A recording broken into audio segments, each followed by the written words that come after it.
scholars who are doing PhD and MPhil or research or such a renowned person, received many awards, honors. He is here with us to share his views in comparative literature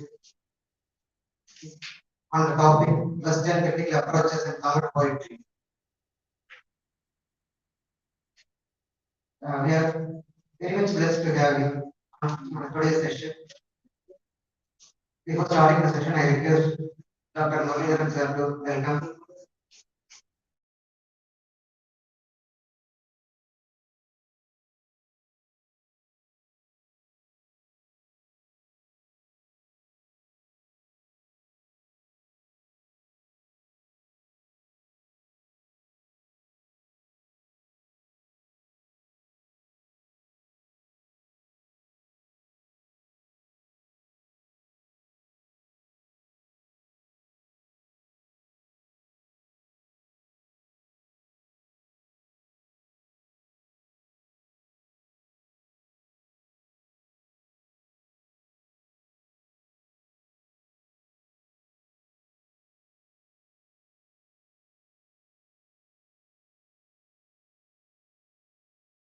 His lecture was very simple, that even a common layman can understand what he was trying to say. I thought I was a layman and able to catch somewhat from the ocean that he happened to deliver. In fact, my eyes felt somewhat tears when he concluded the topic, because I had happened to listen only half an hour. I felt unlucky that I had not listened before, little earlier, so that I would have benefited a lot. Of course, he has written many books which will enlighten me, and I happen to read a book as well. So, thanks for your presence, sir. It's really a great honor, and no words to convey my feelings here. I'm speechless now. Thank you so much for our principal, sir, for inviting us. I cannot say right person, the person who can never be imagined to have listened in our life. So it's a great, it's not a great personality. He seems to be very simple, but his achievements are great. Really worthwhile. It was in the year 1986 that he happened to join in Pondicherry. That was the year I was born. So, I just told this because my age and his experience are somewhat similar. So, we have miles to go. That's the lovely lesson I can say now. Remembering now the words of Robert Frost. So the task is given to the speechless person because I happen to listen to it. Right?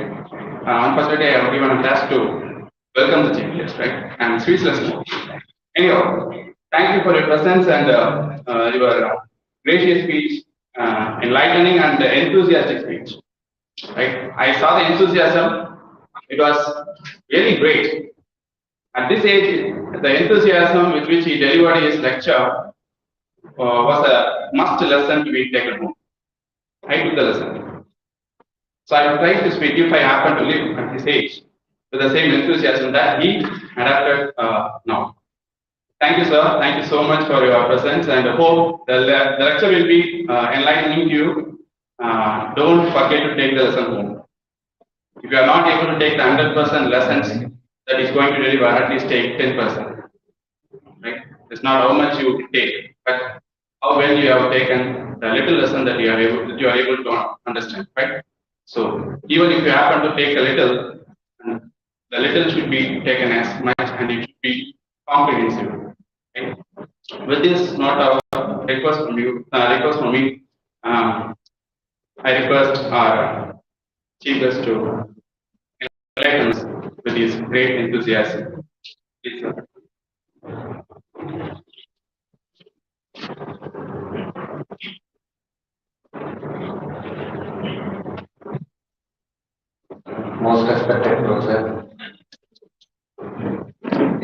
a great pleasure for all of us to listen to your enthusiastic lecture. Sai is our Guru. He is our Guru of not only our batchmates in Pondicherry University when we were studying, when we were doing our MPhil and PhD programs. He was a Guru of so many research scholars, guiding spirit of so many research scholars, not only in English but also in Tamil. He is living with the English and Tamil languages. He has dedicated all his life for studies and research, and he is continuing as an inspirational force for all the young students as well as those students or scholars who want to do research. You are our inspiration and Guru, sir. We are standing here only because of you. All our batchmates are watching this program. Dr. Ravichandran from IIT Kanpur is watching this program. Dr. Davis from Kerala, he is also watching this program. Samuel Nizar, one of our batchmates, he is also watching online this program. I also welcome them. Our Guru, most respected Guru, is going to talk. He has finished his talk in Tamil for the Department of English and also for the students of Tamil languages. He is going to talk. We are very much eager to listen to you, sir. Thank you. Thank you very much.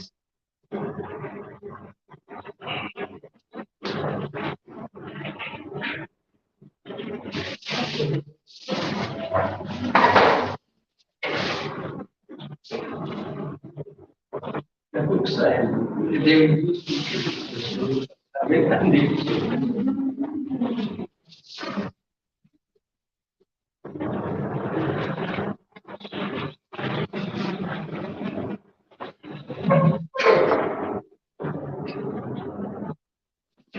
respected principal and my dear friends, I am most happy to be here to deliver this lecture in a college which has been marching from strength to strength under the stewardship of one of my distinguished former students, Dr. Venkatesha.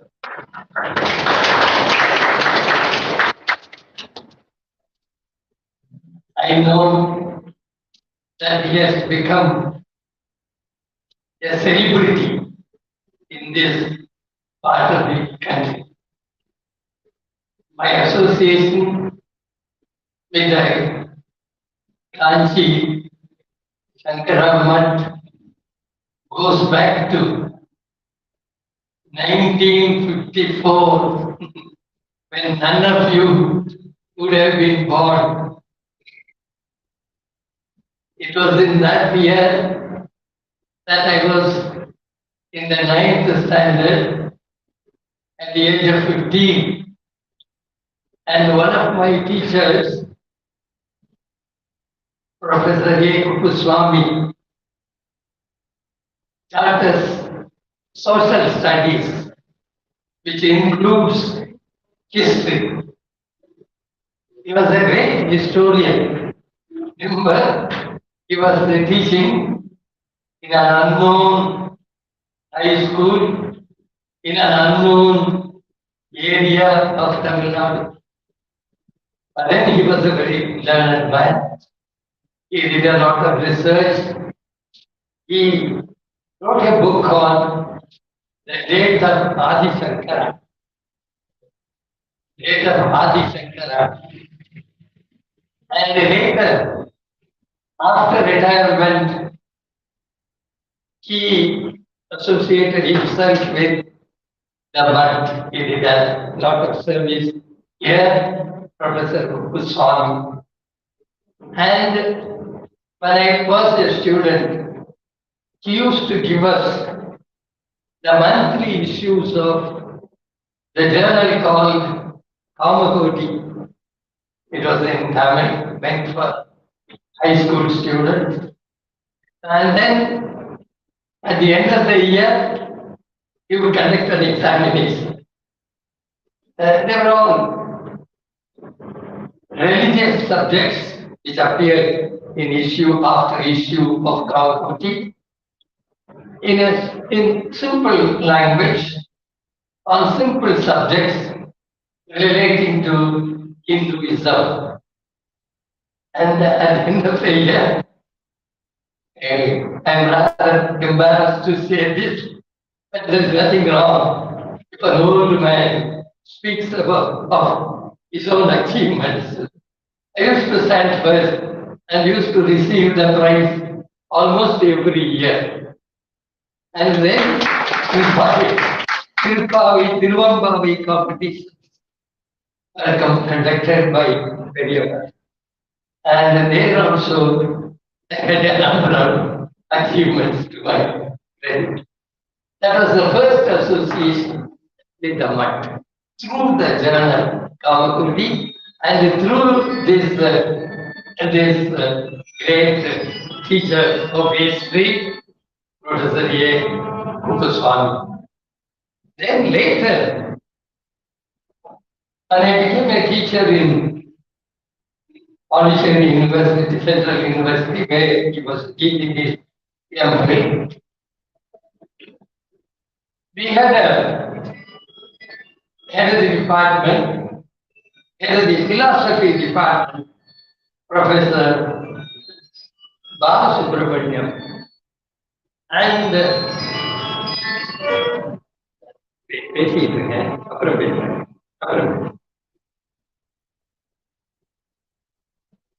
he was the editor of a journal called Call of Shankara.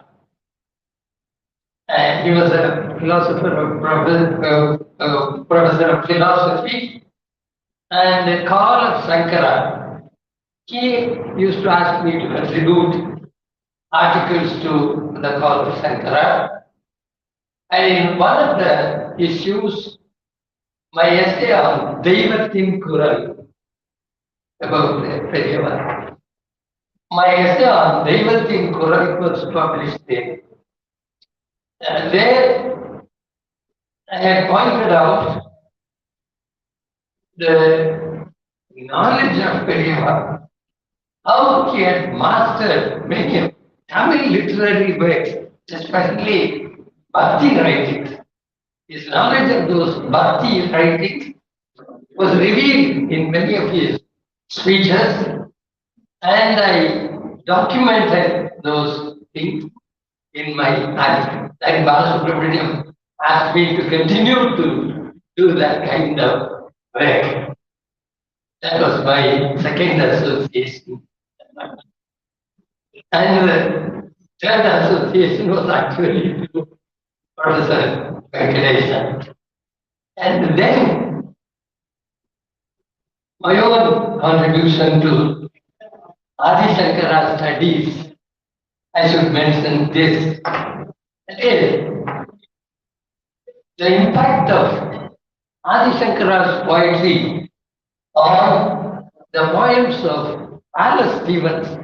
Wallace Stevens was a very great American poet whose writings are very complex, very difficult to comprehend. But then I could see the strong influence of Adi Shankara's writings in the poems of Wallace Stevens. That's my association with the Shankara Mutt, Kanchi Mutt, and Shankaracharya goes back to 50s and 60s of the 20th century. Now coming to the subject that we have chosen for this lecture, that is Western critical approaches and Tamil poetry. Of course, I am going to give English examples also for each of these critical approaches that are becoming well known in the West. I will give a brief explanation, and that will do, and then an example in English and another example in Tamil.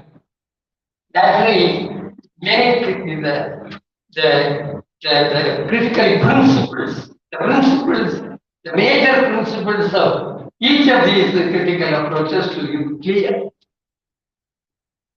So without much ado, I'll take, otherwise I wanted to speak about literary criticism itself. How, P.S. says, criticism is as essential to man as eating and breathing, as essential to man as eating and breathing. And there was a time when people were worried that criticism might overtake creative writing itself. Even Matthew Honor, writing in the second half of the 19th century, was scared that creative writing itself would yield place to literary criticism. That would be an unfortunate development in any language. That's what he felt.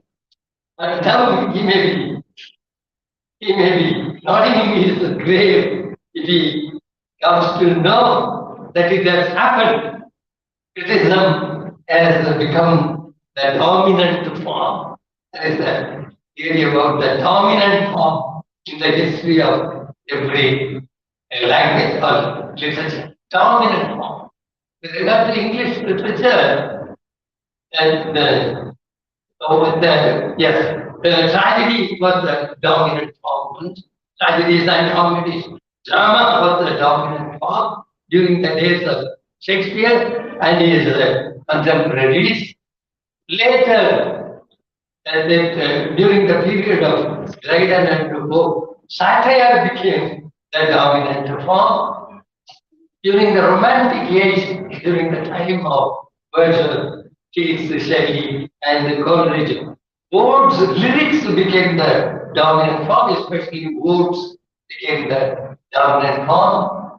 In the second half of the 19th century, the novel became the dominant form. Many have thought of it as an unfortunate development, but then it couldn't be helped. The novel became the dominant form, and people felt that poetry might die. But unfortunately, that didn't happen. With the advent of TV and cinema, and then the novel itself, they thought poetry would die. But poetry continues to flourish in all major languages of the world, including Tamil.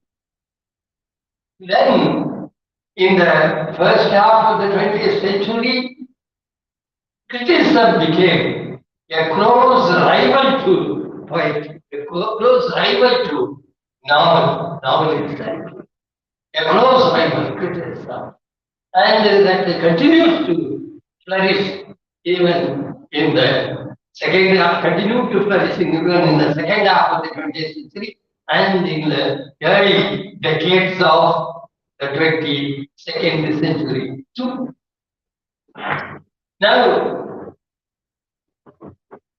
yes, about the objectives of criticism, various objectives, various aims and objectives have been proposed by different schools of criticism, but I would draw your attention to one of the statements made by Dr. Johnson. That is very important. Otherwise, we can ignore the other aspects of literary criticism now for the time being.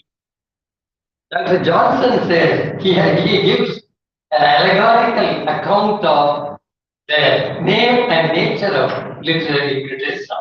He said, criticism is the eldest daughter of labor and truth. Eldest daughter, not the eldest son. Criticism is the eldest daughter of labor and truth. That means it involves hard work, and then truthfulness. The critic should be sincere. He should be faithful to the original, which he is criticizing. And then he shouldn't do the superficial work about it. And he should sadhridaya, that is, he should feel himself in the he should totally identify himself with the work that he is criticizing.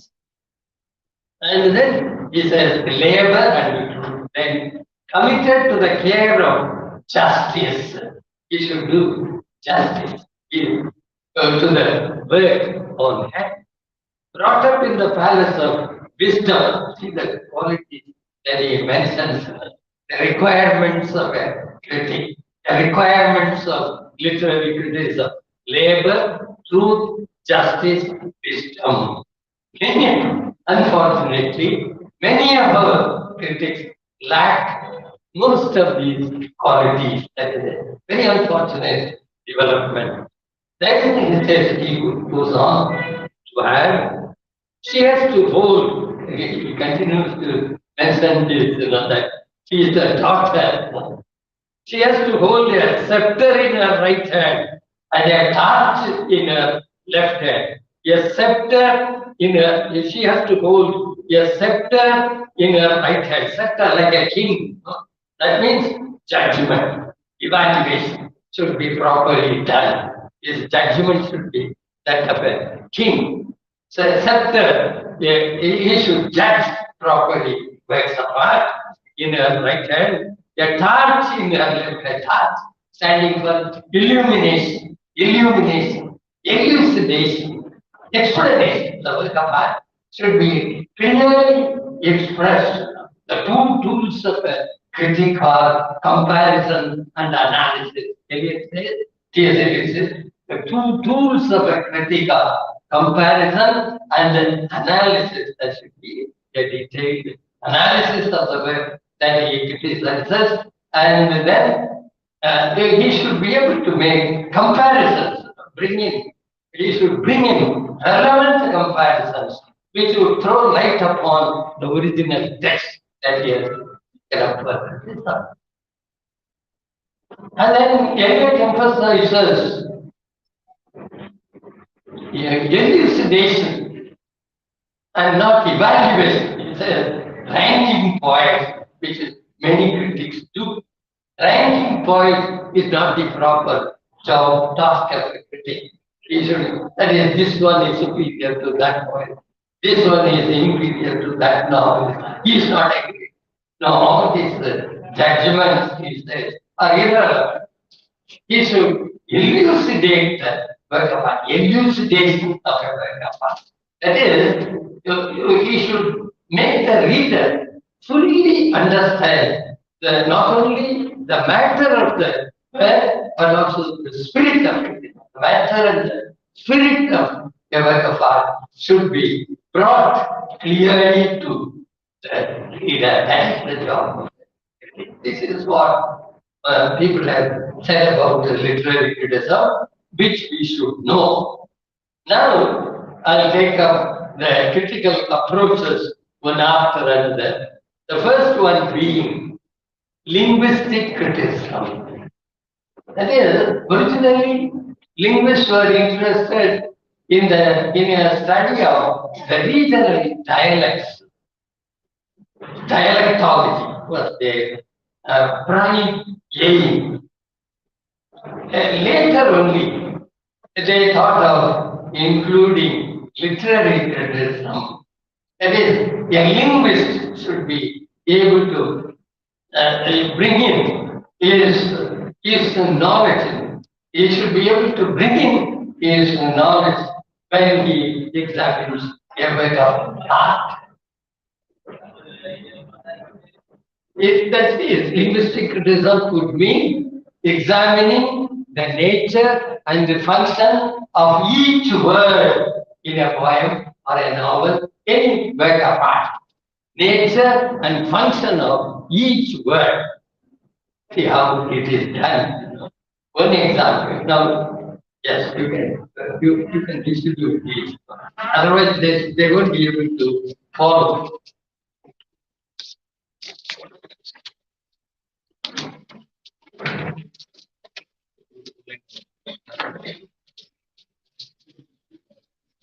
What is this linguistic criticism? How do they go about the job of criticizing a work of art?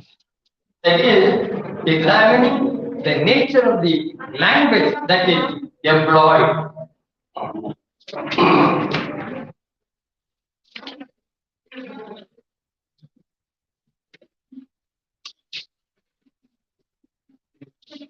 A poet is primarily known for his use of the language. One of the poets, Sangam poets, calls another poet Chirundumoli Moshi. Chirundumoli Moshi. Coleridge uses the phrase, well language is Daniel. When he speaks of the greatness of Daniel as a poet, he says, well language is Daniel. Well language is so good. So the language is so important. In Tamil, Chirundumoli Moshi. He knows how to use the exact words. Coleridge says, prose is the good words in the proper order. Poetry is the best words in the best order. Poetry is, that is his local definition, simple definition of poetry. Prose is good words in the proper order. Poetry, the best words in the best order. He should be able to do the best words and use them in the best order. That is what Coleridge says. See how it is done. Now the job of a linguistic critic is this. If the poet has done this successfully. See one example from King Lear. Take the page in the handout, the third page. The opening scene of the King Lear. Has everyone got a copy of the handout? Yeah, right. Otherwise you may have find it difficult to follow what I say. Now Lear, the opening scene of the great tragedy, King Lear. You know the story, Lear and his daughters, and he is going to distribute his kingdom, his property to his three daughters, and he would like to know, he would like to be flattered by his daughters, and how much do you love me? He asked every one of his daughters, and the first two daughters, Titi, and they say that they love him beyond anything in the world.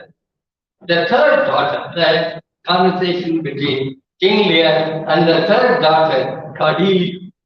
See how it goes. What can you say to draw a third more opulent than your sisters?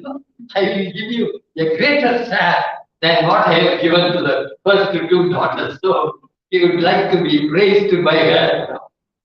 A third, more opulent, he has already taken the decision to give her a better portion than what he has given to sanction to the other two daughters.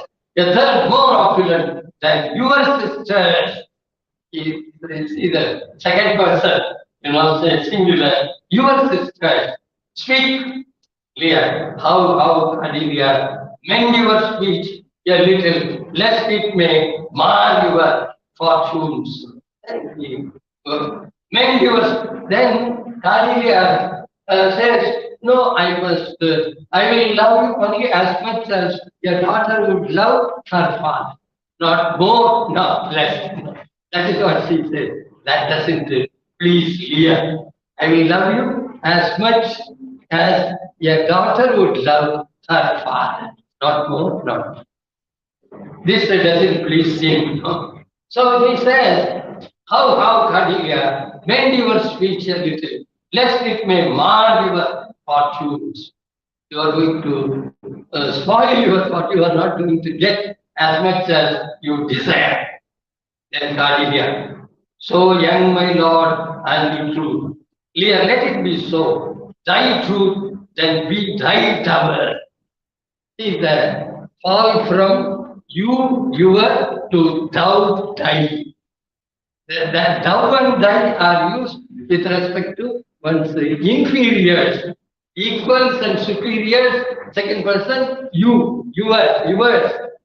But with regard to servants, other inferiors, they would use in Elizabethan English, they would use thou, thy. So see, earlier he was using your, but now thy, truth. Then there is a quarrel between, in the same scene, opening scene, in the second half of the opening scene, there is a quarrel between Kent and Leah. Kent is one of the knights, one of the most faithful knights that he has, but then unfortunately, he is not pleased with what Leah has been doing, because he has denied everything to Cordelia just because she said like this, just because she didn't flatter him. So Kent is annoyed, and he says, Royal Lear, whom I have ever honored as my king. That is, he says, no, Kent tells Lear, no, you are doing something wrong, something terribly wrong. You will regret it later. If you are going to deny everything to Cordelia. But then Lear says, no, you have no business to argue here. You have no business to talk like this here. So Kent said, see, Royal Lear, see how he addresses Lear. First, Royal Lear, whom I have ever honored as my king. Then Kent loses his respect for Lear when he insists on doing what he has done. So see what Kent says. What will thou do, old man? Royal Lear, you and here thou, as if Lear has become his inferior. What will thou do? நீ என்னடா செய்வ? நீ கலட்டப்ப நீ என்னடா செய்வ? That is the level, that is indicated here. What will thou do, old man? Thinkest thou that beauty shall have dread to speak when power to flattery bow? And then Lear also was using you when he addressed Kent, but now he said, Kent, on thy life no more. On thy life, not on your life. Then Kent later, kill thy decision, and the fee bestow one thy foul disease. Revoke thy doom, I will tell thee, thou dost the evil.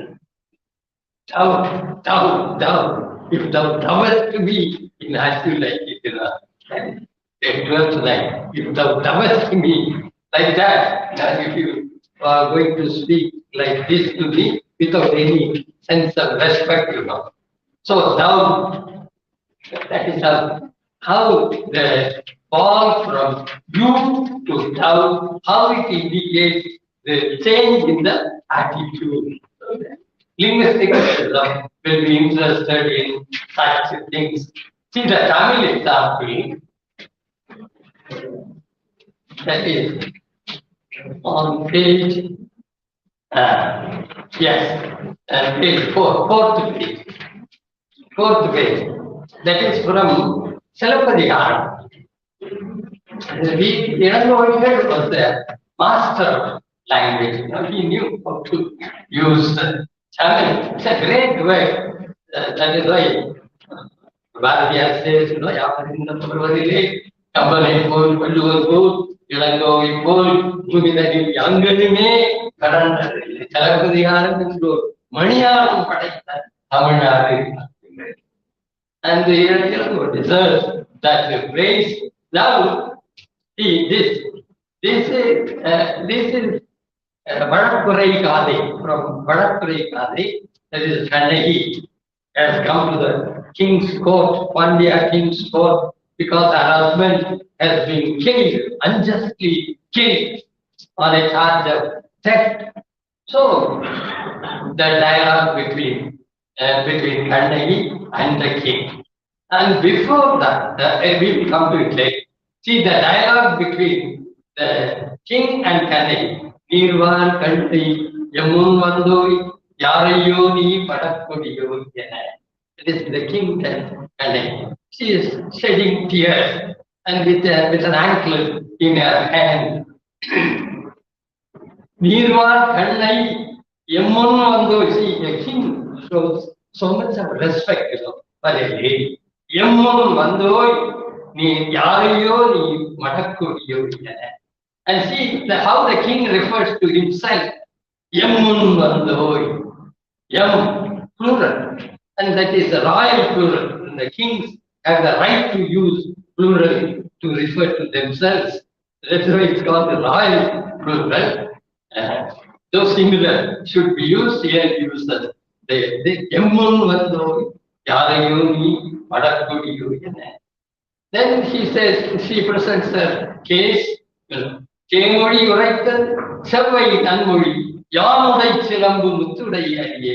That is the pearl seed inside the anklet of inside the queen's anklet. There is coral inside Kannagi's anklet because her husband, the businessman, her husband and their father-in-law were very rich businessmen, richer than the king himself. So she could afford to use coral in the anklet, whereas the queen could have only pearl, muttu, avala muttu, only pearl inside the anklet, and the anklet is broken. The anklet that was broken, the anklet that was brought by Kannagi was broken, and there was, that being Kannagi's anklet, like an anklet brought by the servant to the king, the anklet that was got from Kolan's hands, and then the Mani Mudal that was the power of Richard.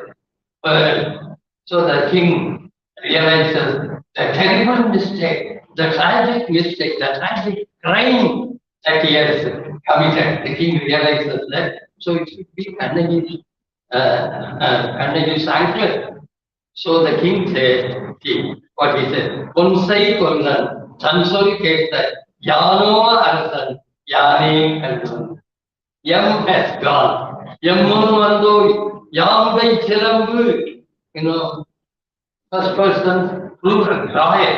Now he realizes, unconscious, he realizes that he doesn't deserve to be the king because he has committed this crime. And see how Ilango indicates that, And then, Unsai Kollan, consolidate that Yano Arsan, Yane Kandan, Manvadai Kakum Tengulan Kaval, Yenmural Predicted, Kedika Yen Ayudana, Manavan, Mayengi. Again, Yenmural Predicted, not Yemural Predicted, Kedika Yen Ayud. So, first person, from plural to singular, because of his realization that he doesn't deserve to be a king after having committed this kind of terrible crime. And how this is indicated by the poet, how subtly it is, he doesn't make any statement on that, the king's realization, about his mistake, about his sin, about his crime. The poet doesn't have any comment on that. By the statement made by the king, it is shown. Then the next one, I have to go fast, because of lack of time.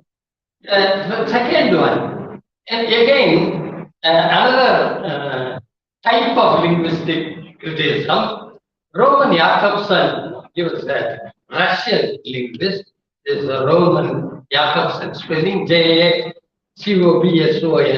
Roman Jakobson, a brilliant linguist, Russians, who introduced several new trends in linguistic study. And this one said, he has got an essay called The Metaphoric and the Metonymy Holds. Metaphoric and metonymy holds. That is his essay. Metaphor, Uruvagam. Uvamai, simile. Metaphor, Uruvagam. Metonymy is Agupaya.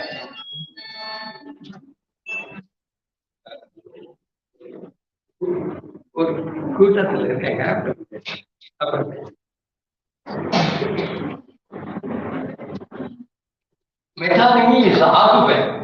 There has been a very detailed study of Agupaya, Interjatium and other grammatical texts, not to be found in any other language, they speak of what is called synecdoche. Synecdoche, they speak of. Robert Frost was fond of that figure of speech, synecdoche. That is whole standing for the part, on the part standing for the whole, what we call Sineagupaya. Mudalagupaya and Sineagupaya. They are combined in that synecdoche, in that figure of speech called synecdoche. Figures of speech, English got from Latin. They had no figures of speech of their own. No. From Latin they got everything. And yes, metaphor and metonymy. Now this Roman Jakobson says, metaphor and metonymy are mutually exclusive. They differ from each other as the two poles differ from each other, not pole and south pole. So he says they are the two extremes. Metaphor and metonymy are two extremes. Metaphor is to be found in romantic writing. Metaphor is to be found in poetry, according to him. Whereas metonymy is the special aspect of realistic writing. In prose, metonymy is used. That's what he said. Metaphor and metonymy are mutually exclusive. They can be combined. They are two extreme ends. This is what Roman Jakobson said. But A.K. Ramanujan, who has made a thorough study of Sangam poems, who was himself a linguist. He was a professor of linguistics in the American University, in Chicago University. So he knew his linguistics, he knew his Sangam poems, and he said, no, Roman Jakobson is wrong. This metaphor and metonymy can be combined, and they have been actually combined in what the Tamils call Ullurai. In Ullurai, he calls metonymous metaphor. It's a brilliant phrase. Metonymous metaphor, Ullurai, because it combines both metaphor and metonymy. See the example that is given here, then you will understand it better. That is one of the poems by Kabilar. Kabilar was one of the best poets of the Sangam period. Of course, I will call Abhaya the best of the Sangam poets. Abhaya has used a number of similes of which the Western poets or the Eastern poets, the classical poets or the modern poets could never think of. We will come to it later. And Kabilar's poetry, Arayum Korayum, Mananda Tharaya, Yenna Tingalane Kodungare, Tensir, Tenir, Telir Sirugulam, Kilud Madu, Kurbe, Kuaya Moimbin, Ter One Pari, Tan Parabu Nade. Kabilar was patronized by Pari. And Kabilar has a number of poems in praise of Pari, and his land, Parambu Malay. Just praise that. And he has got a number of great poems on that subject. But then Pali died because of the treacherous plot of the three kings, Sera Chola and Pandya. He was treacherously killed by them. We need not go into the story. And after the death of Pali, Kabila wrote a number of elegies on Pali, in praise of Pali. And he took care of the two daughters of Pali, Angavai and Sangavai. And see this poem, one of the elegies written by Kabila on Pali. Areim Poreim Mananda Talaye, Yennar Tingalane, Kudungare, Tedinir Siru Kulam Kivu. That is, what has happened to Param after the death of Pali? The sad state of Parambu after the death of Pali. Before the death of Pali, how prosperous it was, how flourishing it was in the country under his care. But now what has happened? And he doesn't refer to the sad state of affairs in the country, but for the reference to what has happened to a small pond in Parambu. The technique that he employed. The small pond in Parambu, there was a shore built of stones in the shape of the 8th day moon. The comparison itself so good. That is the small pond, and the shore was built to the pond. The shore was built of stones. They were made of stones, but now that has been ruined completely, and that is what has happened to the pond now. There isn't much of water, and the water is wasted, spreading on all directions because there was no proper shore. And that is how he describes the shore itself, like the 8th day moon. Yennar Tingal. A Tingal is moon. Yennar Tingal, 8th day old moon, like it is a perennial. So such a beautiful description, but let us leave that. Now the description of the pond itself is supposed to indicate what has happened to the whole country. So that is an Agubaya mythology. That the pond is inside the country. Thani Agubaya. Thani, they would call him Thani. Thani Agubaya. What is in a place refers to the place itself. Refer to the place itself. So that is an Agubaya. And then it is a metaphor. Uruvakam. So Uruvakam and Agubaya, Yekaram, brilliantly demonstrates this. See, here is an example which you may call in a Quran poem. We don't think of Karachi very normally, but then here is a combination of brilliant combination of a metaphor and a metonymy in this short poem. So that is linguistic criticism. See, Jacobson's claim is destroyed, is rejected completely, and here is convincing proof to show that metaphor and metonymy can be combined effectively. See, then Roman Jacobson has got another essay. I am going back to Roman Jacobson again and again because he has proposed a number of theories, linguistic theories, which are useful for analysis. He himself, to demonstrate that linguistic criticism can be effective, he himself examined a sonnet by Shakespeare.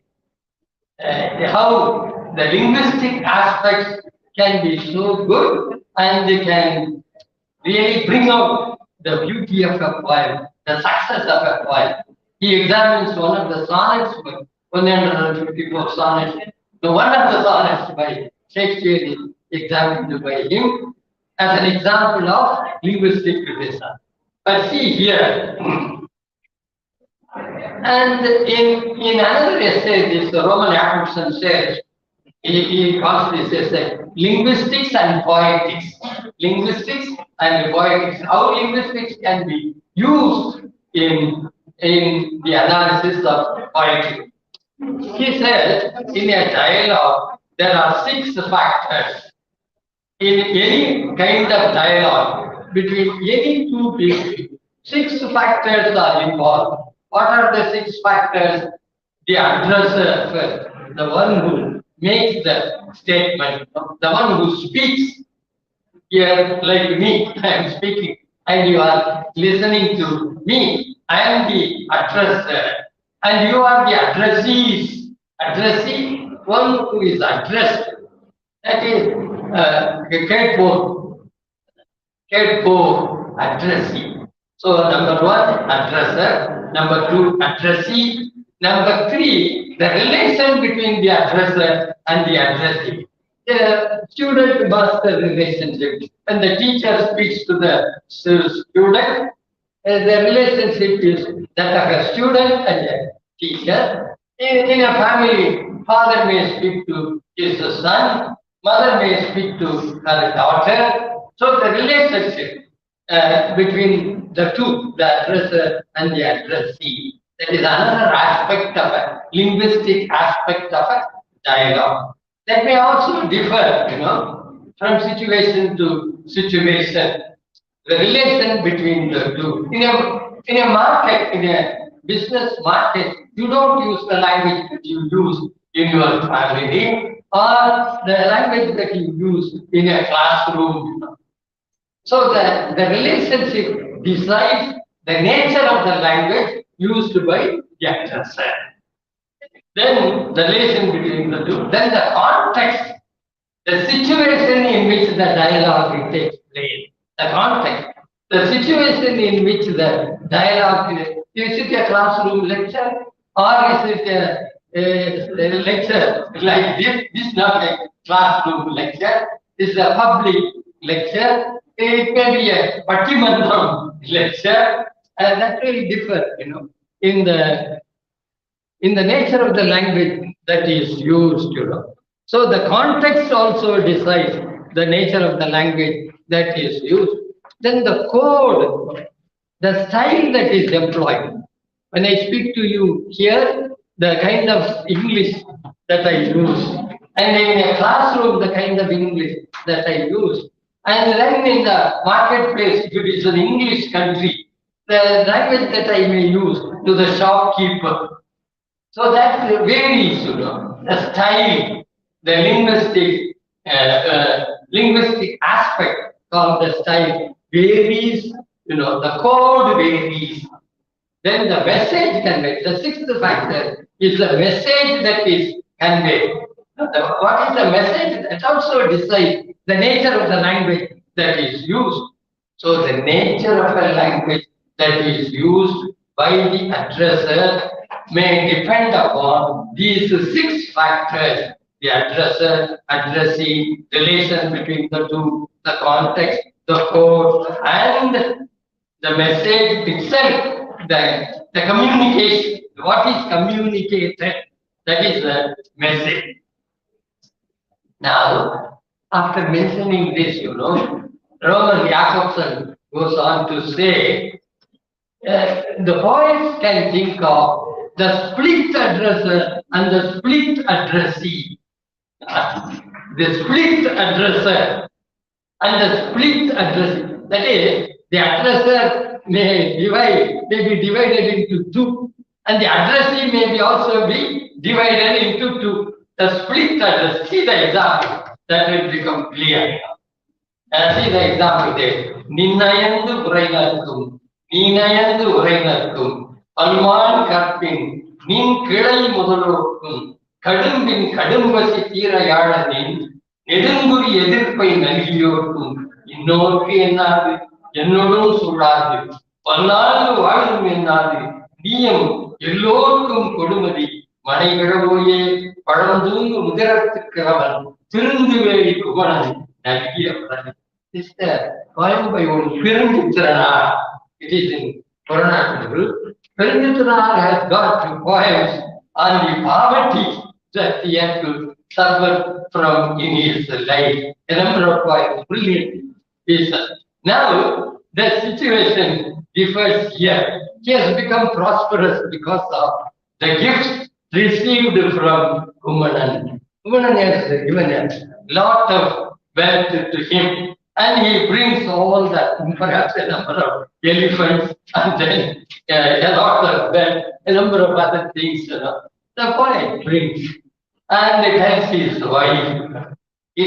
wife, what does he say? See, this man has been suffering a lot. He has an old mother, he has a wife with many children, and they have all been suffering from hunger. That is stated in another poem.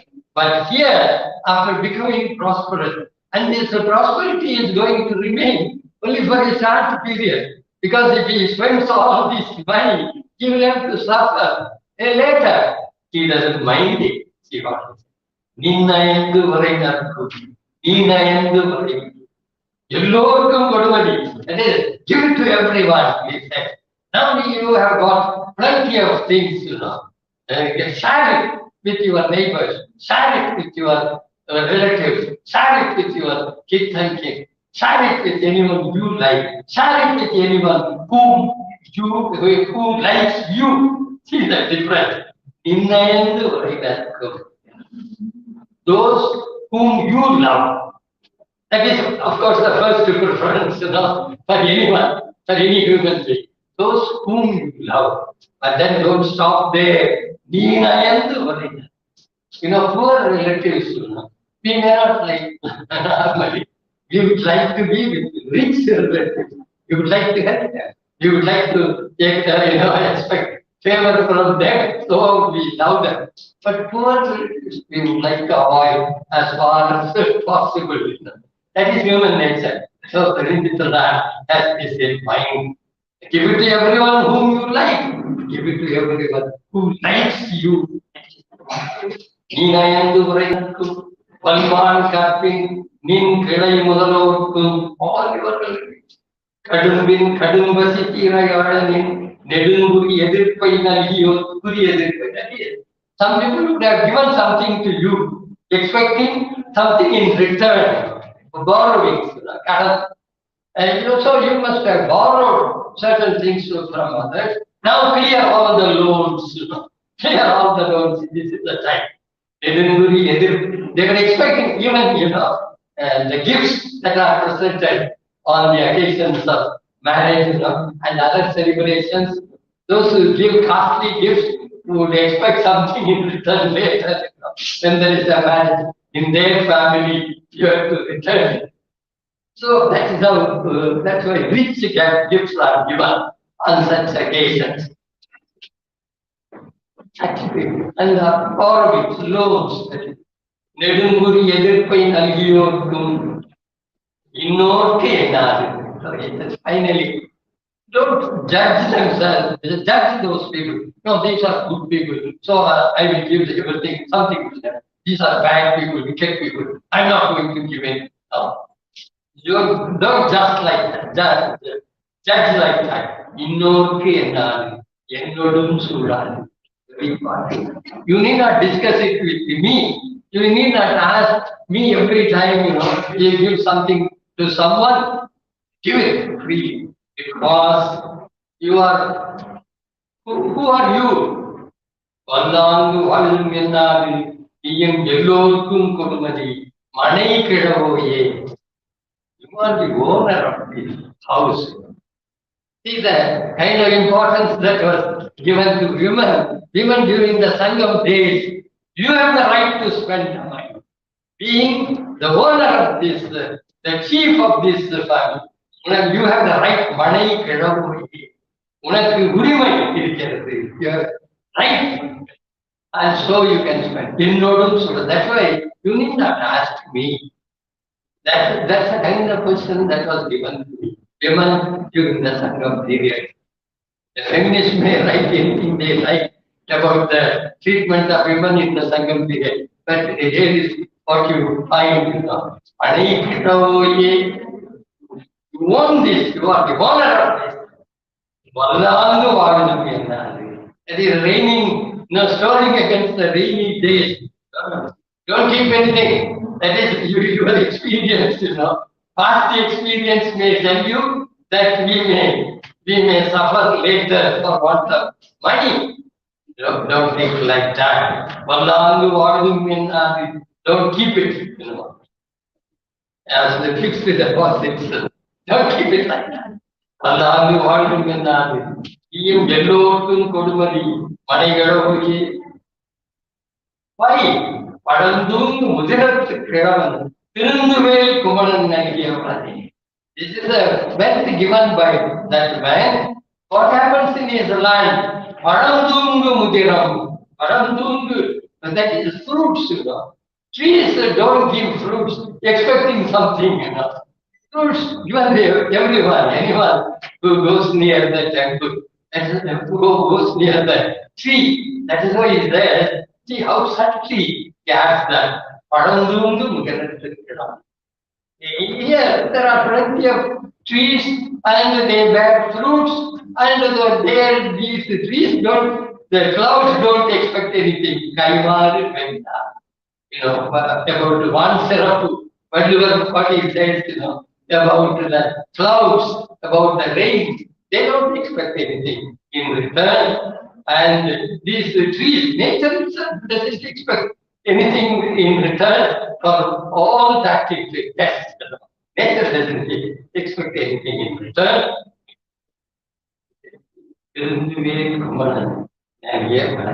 Here, what happens to the linguistic criticism? The split addresser and the split addressee. That is, when you go through the poem, this is a poem meant for the reader. So, who are the two people involved in the conversation? The addresser and the addressee. Who is the addresser? The poet is the addresser. Who is the addressee? The reader is the addressee. But then the split addresser, the poet here becomes the husband. The husband telling the wife, addressee, the wife. No. The boy becomes the addresser, telling his wife what he would like to convey to mankind in general.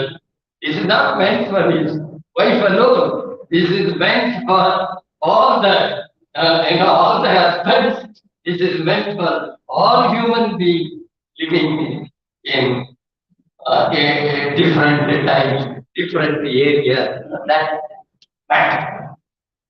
So the split address, that's the technique mentioned by Roman Jakobson, that kind of facility which the language provides, that has been exploited by the poet here. Husband addressing the wife. The message is meant for the whole of mankind. The poet talking to the mankind at the higher level. Let us read that. Then the next one.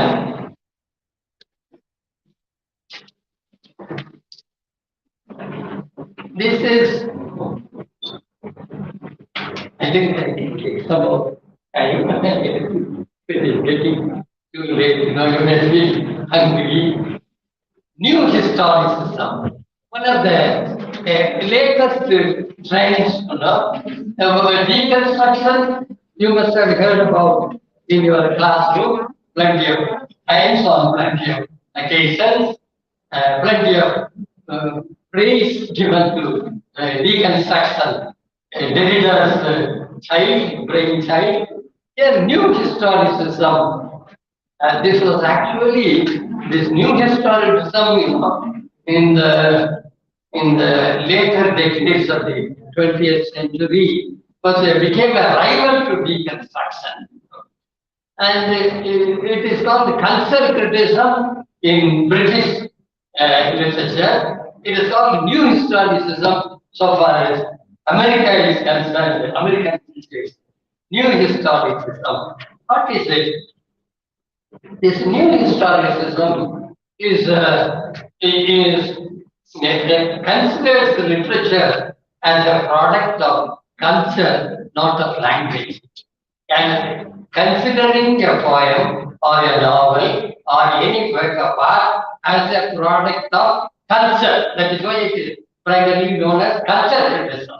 But this man, that is Greenblatt, Blatt, this Greenblatt was an American. I don't know if he cannot believe. Greenblatt was the father of this criticism, this critical approach called New Historicism, because he says it differs from old historicism. Old historicists used to take into account the historical background of a work of art. Henry the Fourth Part 1, Henry the Fourth Part 2, Henry the Fifth. While criticizing such works of art, they would go back to the times of Henry the Fifth. When did he rule the country? What kind of king was he? All the historicists were interested in such details. But the new historicism, he claimed, Greenblatt claimed, new historicism differs from old historicism. And how does he do that? He proposes two things, wonder and resonance. What is wonder? Wonder and resonance, these are the words that he uses for the critical concepts. Wonder is the power of the object display to stop the viewer. This is how he defines it, but I will simplify that. The power of the object display to stop the viewer in his tracks, to convey an arresting sense of uniqueness, to evoke an exalted attention. That is, you see an object, you go to a museum, you see a rare object, that is in Hyderabad Museum, if you have a great museum in the museum in Hyderabad, plenty of rare things there. There is a sword that was used by Tipu Sultan, that the great king of Mysore. The sword that was used by him, it's a very rare object, taking you back to his time. But then its beauty. Wonder means the sense of wonder, means you wonder at its beauty. And your attention is arrested by that object for the time being. See a beautiful thing, and then you never go beyond that. It is so arresting, the beauty of the thing, so unique, the uniqueness of the object. Yeah. In our temples, the statues, some of the statues in Meenakshi temple, the balance of Meenakshi and Shiva, Lord Shiva and Parvati, and by their side there is Parvati's brother, who we see Tirumal Vishnu is there, and then the ceremony takes place.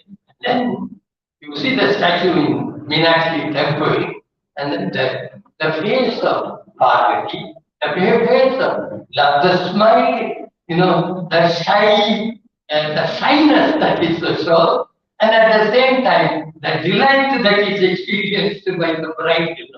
You see that? It's remarkable. They speak of, there are so many statues in the West, but they can't hold their hand to this. The face of Parvati, the smiling face, and shyness, and delight, and happiness at the same time, happiness of a newly wed bride, and then Shiva, pure delight, and then the hair-worn face of Vishnu, giving his sister in marriage to a stranger who may be a mad fellow. Shiva was known as Pita, and he was living in the burning god. And all this man has to be careful in giving his sister to a husband like that. And all that is indicated in the statue. So you are arrested by its beauty. That is what he calls wonder. This may happen with regard to sculpture, with regard to painting, with regard to literature. In literature also, in a poem, you may be arrested by the beauty of a single line, beauty of a single word, throbbing taxi. In the Western, Elias when he refers to the taxi, he uses the word throbbing taxi. It stops in a place and yet, the movement is there, throbbing taxi. As though it was a heart, human heart that throbs. So you are answered by that word itself, single word, throbbing. Like that, so many words in the Song of Voice. So that is wonder. And what is the resonance? Resonance.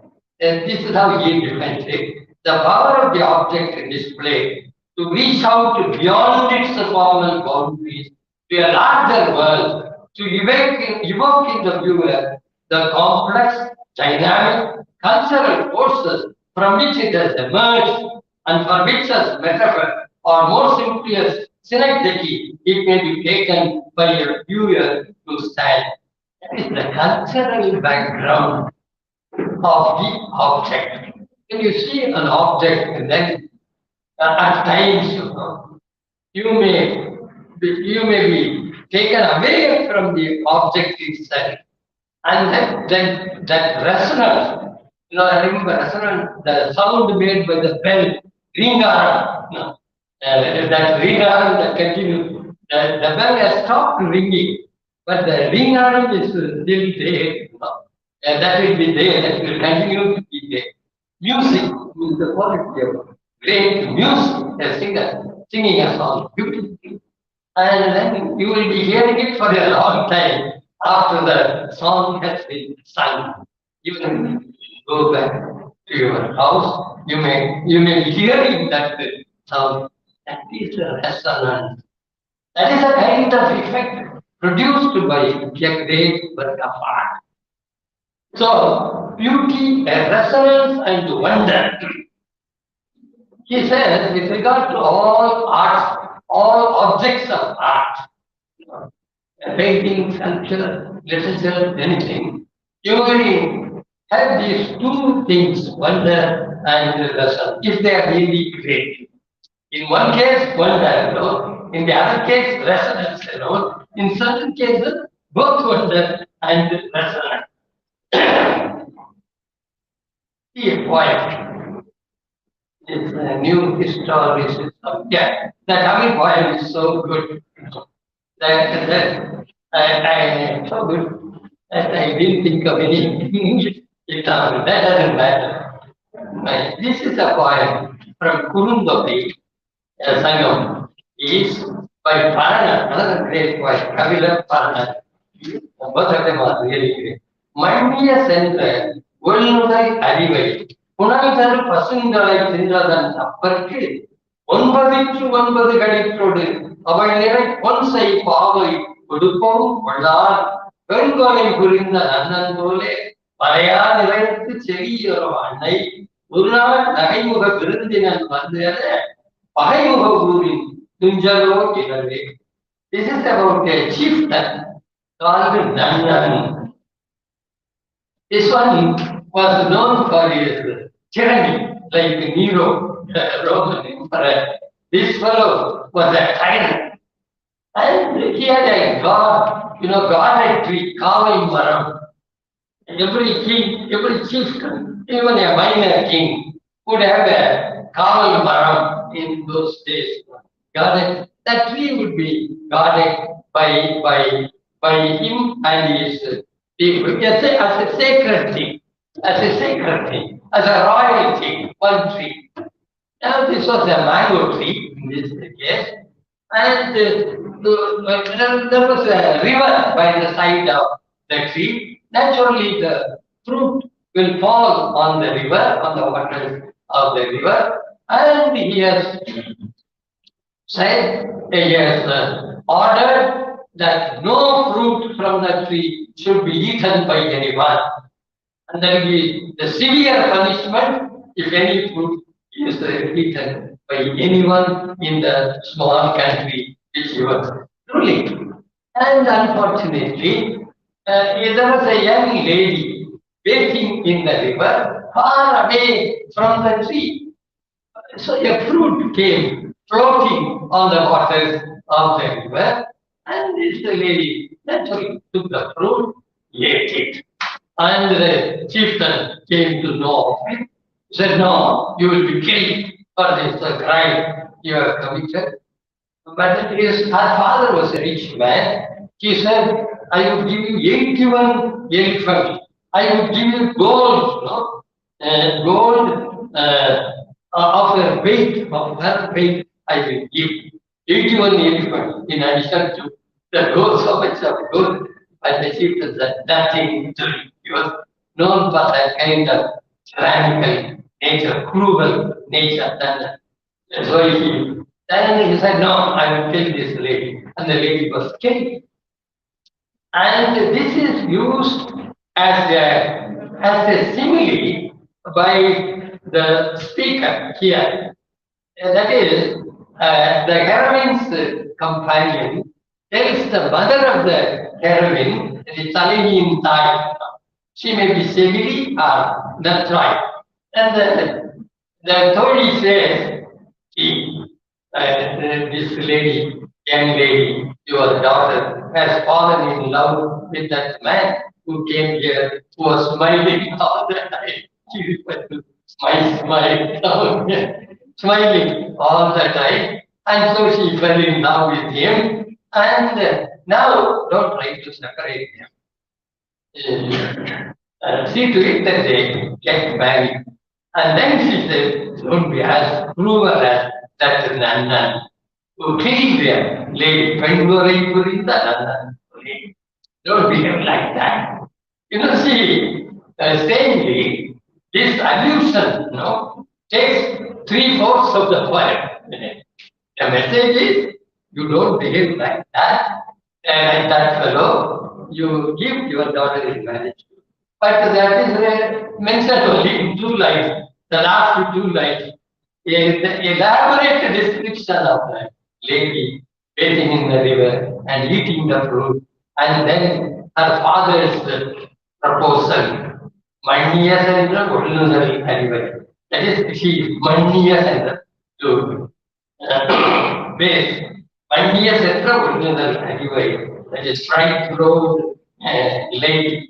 Munangal Pasingai in the that is only Pasingai, not even a fruit, Pasingai in the summer for that mistake. 9 to 9 கழித்தோடு 81 மேலே அவள் நிறை பொன்சை பாவை an icon in gold of her weight. கொள்ளான் வெண்கொடை புரிந்த நன்கொடை மறையா நிறையத்து தெரியோ. He must have gone to hell because of this. You will also go to hell if you do this. Marea means hell. Annai Purnan Taimuga Perundinan Mother, Panu Padimuga Puri, Tunjalo. After she fell in love with that fellow, with the one who came as just here, as a smiling guest, after falling in love with her, this lady hasn't been sleeping for a long time. So that means so much of love she has for him in that man. So now this point is there, and then what do we do? What do the new historicists do? Other kinds of critics will be interested in other aspects of the poem. New historicism, not only this historical background about the Nandan and his country, did it actually happen? Yes, it actually happened. This is not a fable, a feigned story. No, it's actually a historical fact because that was revealed by one sub-inspector and that was published in the Hindu a long time ago. That is a place where this took place, And the temple, the reference to the temple where there is this inscription. There is a stone inscription mentioning this story as it is described here, not different from that. And there is a folk tale also in that area in near Pollachi. This area happens to be there. It was ruled by Nandan. That the stone inscription in the temple, then the folk tale that is current among the people of that area, those villagers, they have been repeating this story, and then the lady has got a temple now, right? And they are worshipping her in that temple. They erected a temple because of the wicked deeds of the chieftain. In order to do justice to this lady, they erected a temple, and she continues to be worshipped. The temple is there, the inscription is there, and the folk tale continues to be told. So now, new historians will be interested in bringing all of these together, making selective studies of these three sources. And that has its own pleasure, that kind of study has its own pleasure, aesthetic pleasure. So the new historians are interested in that kind of thing. Then let us go to, and suppose, perhaps I should choose one. Yeah, you may be interested in deconstruction, So I speak about it. You are fond of our teachers are fond of deconstruction, especially very interested in deconstruction. And he is listening to us. Deconstruction, I will give you an English example. There are Tamil examples, but then you can read them later. That is why I have given you this handout. You go through the whole thing, because I may not be able to cover the entire thing here. This is a poem by, this is on page number, the poem by Dylan Thomas, A Refusal to Mourn the Dead. Is it there? A refusal to mourn the death by fire of a child in London. That's a poem by one of the great, it is there, it's a poem. That is a poem by one of the greatest of modern poets, that is Dylan Thomas. He is known for other poems too. And this one, a refusal to mourn the death by fire of a child in London. This is the substance of the poem. A child has been, unfortunately, burned to death. In Kumbhakonam, so many children were burned to death on a tragic case. Here he is worried about the death of a single child in the city of London. And he says, I am not going to mourn the death of a child by fire in London. I am not going to write an elegy on the death of this child in London for various reasons. He says, I am not going to do this for various reasons. But he mentions the reason. And then at the end, what happens is a poem on the death of the child. He has ended up with a poem on the death of the child. See that? So, a poem, according to deconstructionists, the disciples of Derrida, a poem dismantles itself. The poem itself is not the critic, who deconstruct or reconstruct the poem. No, not the critic. The poem itself does it like self-immolation. The poem itself does it. It dismantles itself. That means it conveys something different from and at times opposite of what the poet would like to convey. The poem itself conveys something opposite of what the poet wants to convey by the poem. But I will give you another example to make it clear. James Joyce has got a novel called Ulysses. Ulysses, one of the most famous novels, one of the best, greatest novels Now, if ever written, that is what they say. According to some, it is the greatest now. That has been written from Ulysses. And very difficult to understand the number of passages in that novel. So they have been examined by various critics in different ways. But a modern situation, but it is called Ulysses. The mythical figure is given as the title of the novel. Now, this has been deconstructed by Derrida himself. He gave a lecture on deconstruction, and on that occasion, he examined this novel. It's a long essay, running to about 50, 60 printed pages. And it seems remember Dave Joyce was the author of this novel. His son was also there. His son or grandson was also there in the audience. And this man refers to him very often in the course of his lecture. He is there, Dave Joyce. And the grandson is there listening to me. That is what he says often in the course of it. But the thing is this. Finally, what he does is this. That is, the novel says yes to novels. The novelist wants to say no to life.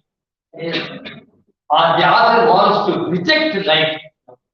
The author wants to emphasize the tragic nature of life.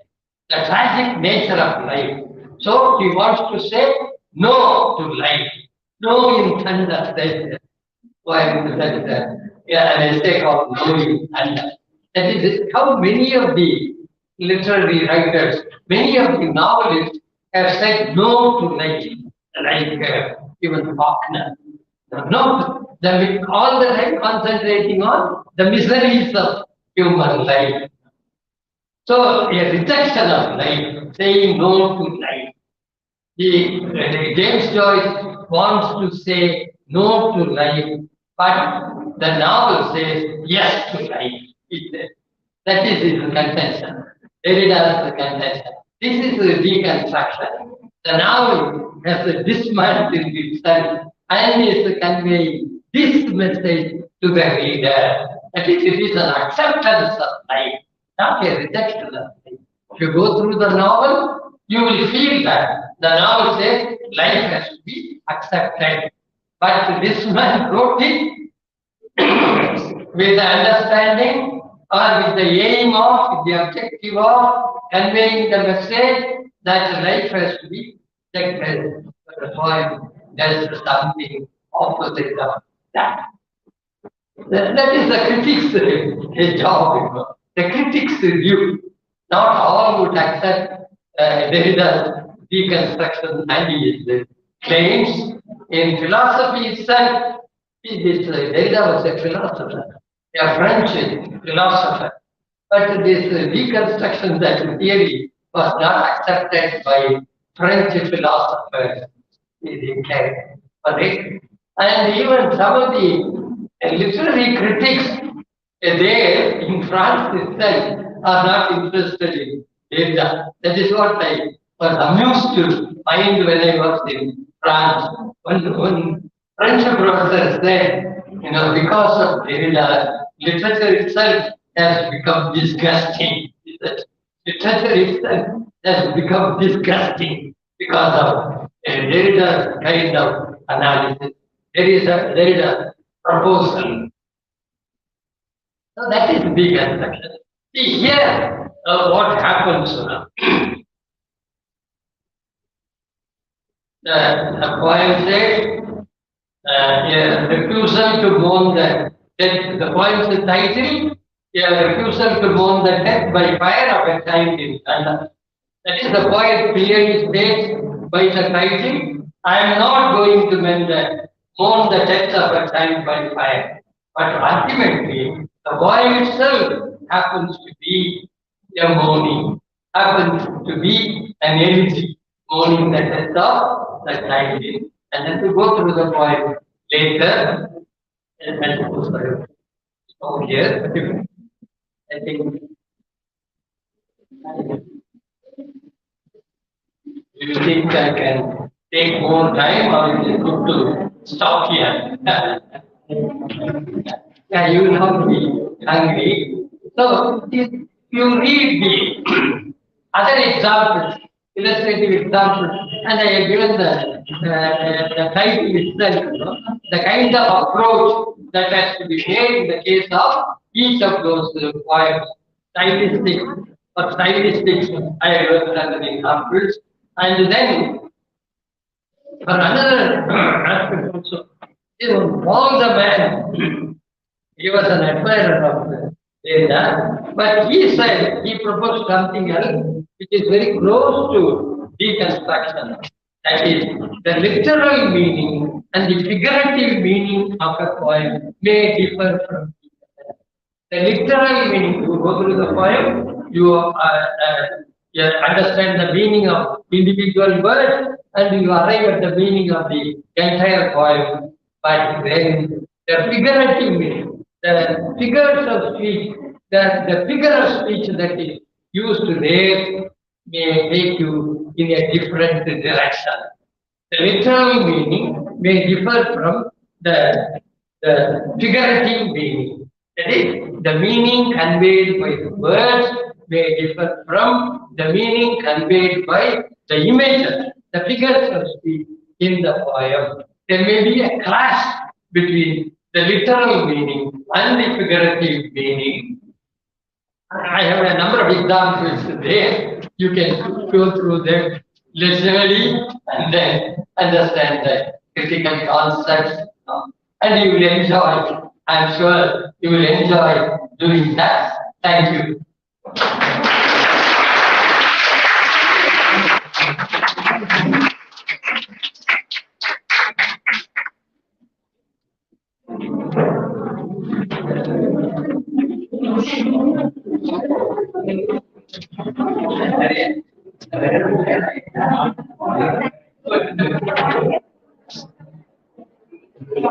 Okay.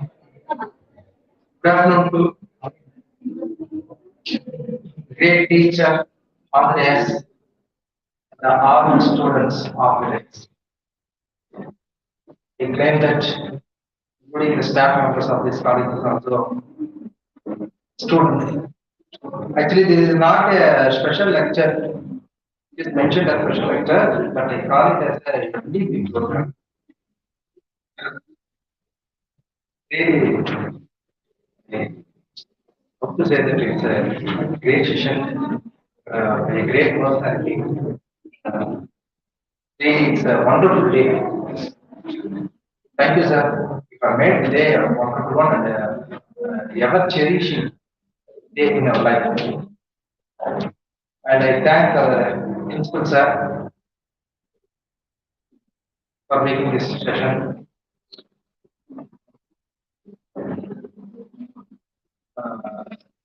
A real one. And I thank our committee from the HOD, Dr. JRK, Swadesh sir, for arranging this session and making all the things very peaceful and very pleasant. And I thank all our students and faculty members for being here and listening to the session. Thank you so much. Thank you. Thank you. Yes. English Church. Vijay Kumar sir is handing the moment to you, our chief guest, Dr. Malala.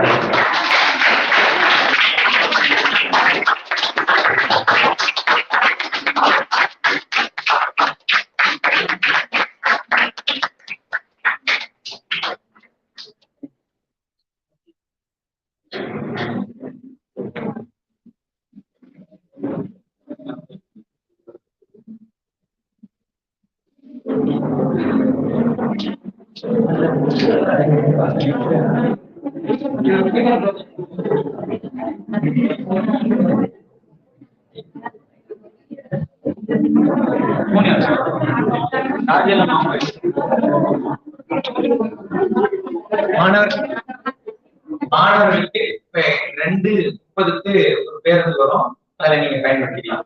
வெளியூருக்கு யாராவது போறவங்க யாராவது உங்களுக்கு ஏதாவது பணம் எடுத்துட்டு வரல, இல்ல உங்களுக்கு எது இருக்குன்னா இங்க நில்லுங்க, என்ன வேணும்னு கேட்க. சரியா? நம்ம தமிழ் மாணவர்களுக்கு சில பேர் யோசிக்காம வந்திருப்பீங்க, உங்களுக்கு சொல்லல, நேரம் நடந்துச்சு, இடையில குறுக்கிடக்கூடாதுன்றதுனால நம்ம நன்றிப்பா, அனைவருக்கும் நன்றி.